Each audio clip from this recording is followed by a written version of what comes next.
রমজানের ২৭তম রাত। চারদিকে সবাই ইবাদতে ব্যস্ত, কিন্তু একটি রুমে একজন যুবক চুপচাপ বসে কাঁদছিল। তার নাম ছিল রাহাত। সে সারা জীবন নামাজ পড়েনি, রোজা রাখেনি, আর আল্লাহকে ভুলে গিয়েছিল। হঠাৎ সেই রাতে সে একটি ভয়ঙ্কর স্বপ্ন দেখল।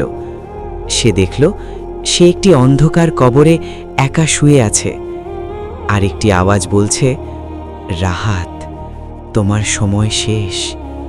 ভয়ে তার ঘুম ভেঙে গেল, তার বুক কাঁপছিল। সেই রাতেই প্রথমবারের মতো সে আল্লাহর সামনে সিজদায় পড়ে গেল। হে আল্লাহ, আমাকে ক্ষমা করুন। পরের দিন রোজা অবস্থায় হঠাৎ সে অসুস্থ হয়ে পড়ে, আর কিছুক্ষণ পর সেই দুনিয়া ছেড়ে চলে যায়। কিন্তু এবার সে গুনাহগার হিসেবে মারা যায়নি, সে মারা গেছে একজন তওবাকারী হিসেবে।